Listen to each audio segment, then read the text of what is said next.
to our Christmas cover. Today, we're bringing you a song that you have definitely never heard in any supermarket, but we think it belongs all over the world. Bells Are Ringing is a lovely song by Chapin Carpenter, and like many other Christmas carols, it is a song of hope and peace that reminds us to give thanks and be grateful for what we have. But it also provides us an alternative perspective on Christmas, different from the usual things that department store jingles would normally have us associate with the season. So how exactly does it differ from other Christmas carols? It shows us how to have hope, not only when the tree is lit and presents are waiting, but also when it's cold and we're lonely and we're feeling down. It brings us back to the essence of Christmas, a sense of unity and love more powerful and warming than anything else. Let's go into the details now. Two ways in which this song is very valuable as a teaching tool is its use of imagery and contrast. Together, they help us to better visualize and remember these images. Firstly, let's take a look at imagery. The first verse starts out with no presents, no candy, no treat, no stockings hung by the fire, followed by no parties, no family to greet, no angels' heavenly choirs. These present a series of visual images of items or scenes which we commonly associate with Christmas, such as presents and candy. However, the word no is consistently repeated before the mention of these images, and this reinforces the lack of these symbols. This build-up of various images, or lack thereof, in the first verse immediately destroys our stereotypical idea of what Christmas should be like.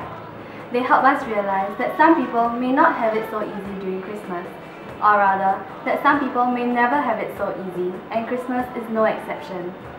This message is not directly mentioned at all throughout the entire song. So, how are we able to understand this so clearly? Well, we are able to infer this from the words and imagery chosen. That's how powerful imagery can be when we master it.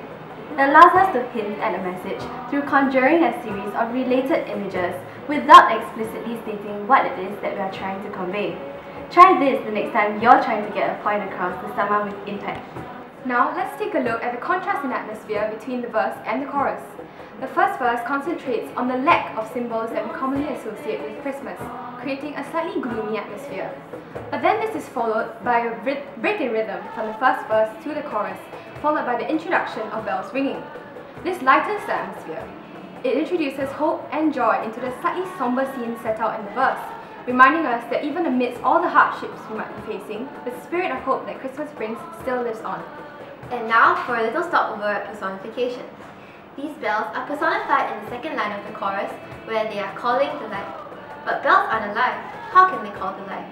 While bells are technically incapable of calling someone, as they are obviously not human, in adopting human-like traits, they suddenly become much more real and powerful. They aren't just bells hanging there creating sound when the wind blows.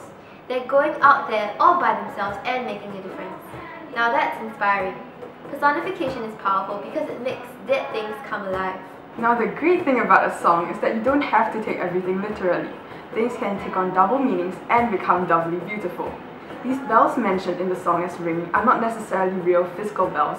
They symbolize the arrival of Christmas. Like the bells, the light mentioned is not necessarily the real light that we see and can also be seen as a manifestation of hope, joy, and peace. The different layers of meaning that the light represents makes the issue more multidimensional. The fifth verse addresses the reader personally. While it's great to place images in your reader's minds, a call to action is always powerful. A call to action, what exactly does that mean? Let's look at the lyrics of the fifth verse. Wherever you're walking tonight, whoever you're waiting for, somehow by the stable swaying light, the peace in your heart's restored. This shows that the spirit of love, hope, and above all, peace that Christmas brings is something for everyone, regardless where you're at, where you're not, or how faint the light may be. Isn't that beautiful? The artist is reminding everyone about the universality of Christmas, and that is incredibly reassuring. Now, we'll proceed on to the cover. Listen to this a few times and pick out some of the harder words. If you know anyone who's feeling sad or lonely this Christmas season, pass on our gift. And of course, when you're giving it to them, they don't want to hear a bunch of random girls singing away, so don't forget to sing it out loud.